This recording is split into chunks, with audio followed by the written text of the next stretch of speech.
Hello Anoop sir के साथ आज मैं आप लोगों को साइंस में यानी कि आपको केमिस्ट्री में भी बता चुके हैं हाई स्कूल में और जो है फिजिक्स में भी बता दिए हैं और बायोलॉजी का आपको बचा था। बायोलॉजी में हम जो है एकदम जो हमेशा पेपर में आते हैं उन्हीं क्वेश्चन को हम लेके आए हैं। तो आज मैं उन्हीं क्वेश्चन को बता रहा हूं, कॉपी और पेन लेके जरूर बैठ जाइएगा।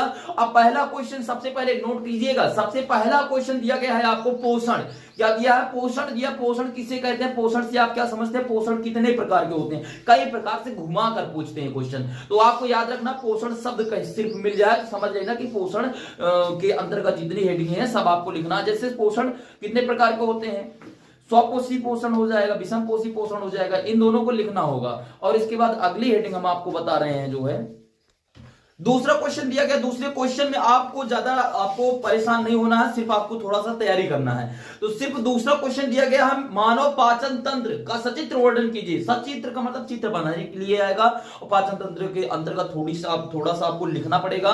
पाचन तंत्र में क्या क्या होता है, क्या रहता है, क्या नहीं रहता, इनके भाग आपको तैयार होना चाहिए। कितने पार्ट है पाचन तंत्र में, इनका नाम आपको लिखना पड़ेगा वहां पे और चित्र बनाने के लिए आएगा। 6 नंबर में आता है। इसको बढ़िया से आप लोग तैयार कीजिएगा।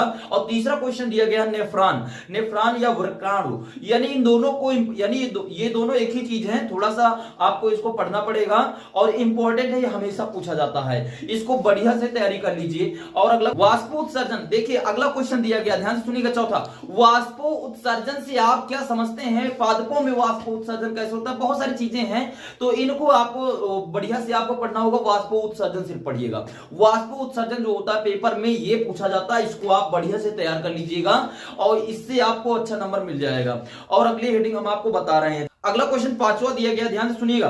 पांचवा क्वेश्चन आपको बढ़िया से आपको तैयार करना है क्योंकि ये जो है हर बार आता है पेपर में। ये जो है मानव हृदय है। मानव हृदय हेडिंग आपको बढ़िया से पढ़नी होगी। मानव हृदय का चित्र आपको बनाना होगा और किधर किसको बायां लिंद, किसे दायां लिंद, किसे बायां नीले, किसे दायां नीले, ये सारी चीजें आपको पढ़ना होगा। फुफ्फुस क्या होता है और धमनी, सिरा, ये सारी चीजें उसमें आपको तैयार करना होगा। ये पेपर में आता है, इसको आपको बढ़िया से तैयार करना है और क्योंकि यही आपकी बार भी आएगा पेपर में, चाहे देख लेना एक बार। और दूसरी बात हम बता रहे हैं कि इसमें इसी से एक क्वेश्चन और बनता है, रुधिर तथा लसिका में अंतर। इसी के अंतर्गत ये भी आ जाता है, रुधिर तथा लसिका में अंतर। तो कहने का मतलब ये है कि रुधिर आपको बताना, रुधिर में जो होता है O2 गैस जाती है और लसिका जो होता है उसमें CO2 गैस होती है। इतना ही अंतर है। रुधिर क्या होता है? पंपिंग के दौरान पूरे शरीर में रक्त जाता है और लसिका में क्या होता है? सिरा के माध्यम से वही पूरे शरीर से ब्लड लौट के फिर हृदय में आता है। ये आपको खाली यही इतना अंतर है, इसको बढ़िया से पढ़ लेना। यही इतना अंतर है, बाकी उसमें कुछ अंतर नहीं है। अगला क्वेश्चन हम बता रहे हैं और इसमें 6वां क्वेश्चन दिया गया, ध्यान से सुनिएगा। डीएनए तथा आरएनए से आप क्या समझते हैं? डीएनए तथा आरएनए से आप क्या समझते हैं? ये इसको बढ़िया से पढ़ लेना क्योंकि ये पूछा जाता है, हर बार पूछा जाता है। ये पेपर में आपकी बार भी आएगा। और इसके अगले यानी 7वीं हेडिंग आपको दिया गया। हेडिंग आपको बता रहे हैं, इसी को क्वेश्चन बनाते हैं। डीएनए तथा आरएनए में अंतर पूछ लेंगे। डीएनए तथा आरएनए किसे कहते हैं? डीएनए तथा आरएनए से आप क्या समझते हैं? कई प्रकार से घुमाते हैं क्वेश्चन, लेकिन आपको डीएनए और आरएनए इसमें 1 नंबर में पूछ लेगा। इसका जो है यानी कि पूरा नाम बताइए डीएनए का। तो डीऑक्सी न्यूक्लिक अम्ल होता है, इसको बढ़िया से तैयार करना होगा।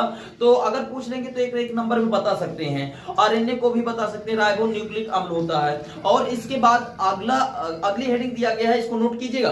अगली हेडिंग दिया गया, ध्यान से सुनिएगा। लैंगिक तथा अलैंगिक जनन क्या है? लैंगिक जनन किसे कहते हैं? अलैंगिक जनन किसे कहते हैं? इसको याद रखना। लैंगिक जनन किसमें होता है, अलैंगिक जनन किसमें होता है, इसको आपको बढ़िया से पढ़ना होगा। और इसमें हर बार पूछते हैं, यही क्वेश्चन बार बार पूछते हैं। और इसके अगले वाला क्वेश्चन हम आपको बता रहे हैं, इसको भी नोट कीजिएगा। ये अगली हेडिंग है। तो इसमें पूछते हैं निषेचन से आप क्या समझते हैं? निषेचन किसे कहते हैं?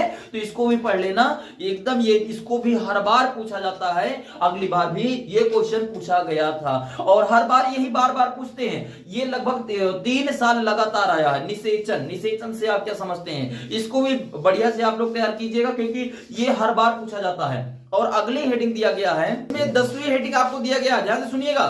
अब याद रखिएगा, पहली बात तो जितना बता दिए उसको ध्यान से आपको पढ़ना होगा। उसके अलावा अगर आपके पास टाइम बच रहा तो उधर पढ़िए, लेकिन इसमें से आपको हम बता रहे हैं 12 हेडिंग बता रहे हैं, और 12 हेडिंग में कम से कम आपको 8 हेडिंग, कम से कम 8 हेडिंग आपको मिलेंगे, इससे ज्यादा क्वेश्चन होता ही नहीं पहली बात। तो 8 हेडिंग उसमें से आपको मिल जाएगा और आपका अच्छा नंबर भी आ जाएगा। तो इसको आपको तैयार करना होगा।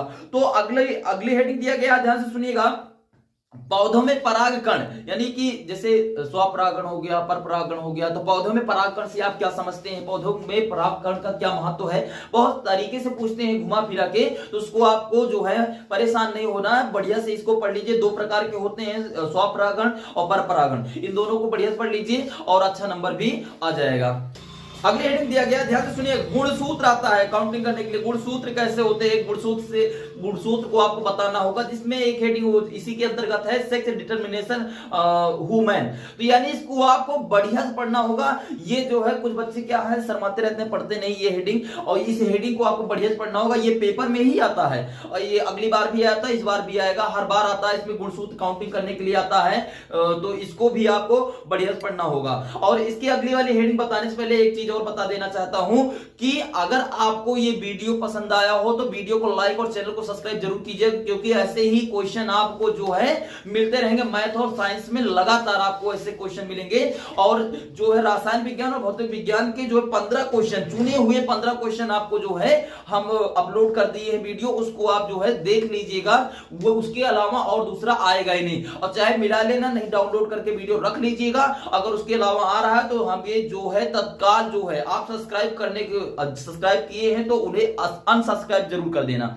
और अगली हेडिंग आपको बता रहे हैं, अगली हेडिंग, अगला क्वेश्चन दिया गया, इसको नोट करके रख लीजिए, मेंडल के प्रयोग, यानी कि आपको मेंडल के प्रयोग, जो मेंडल ने इसको परीक्षण किया है, इसको आप पढ़ लेना। ये क्वेश्चन हर बार आता है, ये मोस्ट इंपॉर्टेंट है, याद रखिएगा, ये जरूर आएगा। और बढ़िया आपको इसमें 4 नंबर, कम से कम 4 नंबर इससे कंप्लीट होंगे, इससे कम नहीं कंप्लीट होंगे। तो इसको आपको बढ़िया से मेंडल के प्रयोग आपको पढ़ना होगा, जिन्होंने मटर पर ही ये परीक्षण किया था। तो इसको बढ़िया से तैयार करना है। तो वीडियो कैसा लगा, अगर आपको वीडियो अच्छा लगा हो तो वीडियो को लाइक और चैनल को सब्सक्राइब जरूर कीजिएगा।